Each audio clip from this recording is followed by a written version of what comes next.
৬৯-এ আসাদ, ৮৭-এর নূর হোসেন, ২৪-এর আবু সাইদ। এক একটি মৃত্যু এক একটি নতুন অধ্যায় রচনা করেছে বলে বদলে যাওয়া বাংলাদেশে। ২৪-এ যার মৃত্যু স্ফুলিঙ্গ ছড়িয়েছিল কোটা বিরোধী আন্দোলনে, তিনি শহীদ আবু সাইদ।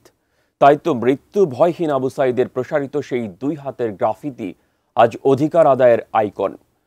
জুলাই শহীদ দিবসে সকল শহীদদের প্রতি এটিএন নিউজ পরিবারের শ্রদ্ধা। ১৬ জুলাই, এদিন থেকে ঠিক ৩৬৫ দিন আগের এ ছবি এখন শুধুই ইতিহাস। বৈষম্য বিরোধী আন্দোলনে পুলিশি নির্যাতনের প্রতিবাদে বন্দুকের নলের সামনে এভাবেই দুহাত প্রসারিত করে প্রতিবাদ জানিয়েছিলেন বেগম রোকেয়া বিশ্ববিদ্যালয়ের শিক্ষার্থী আবু সাইদ।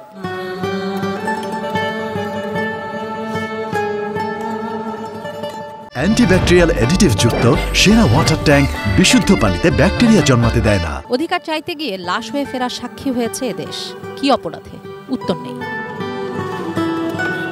ক্ষমতার লোভ কতটা হিংস্র, কতটা অন্ধ তা দেখেছে বাংলাদেশ দ্রোহের ২৪-এ। কিভাবে ক্ষমতার দম্ভে শাসক মানুষ অমানুষ শাসক হয়ে যায় তারও সাক্ষী হয়েছে নতুন করে।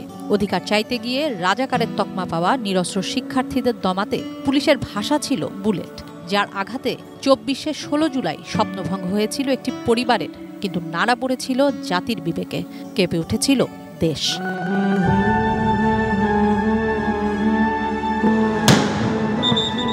প্রথম জুলাই শহীদ আবু সাইদ হত্যা আন্দোলনের মোড় ঘুরিয়ে দেয়।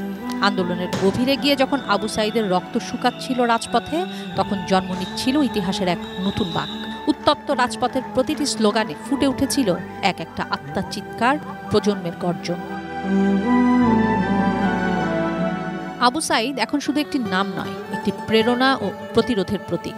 ইতিহাস যাকে মনে রাখবে একজন সাহসী যোদ্ধা হিসেবে। তবে যে স্বপ্নের প্রত্যাশায় এত বলিদান, তার দেখা কি মিলবে?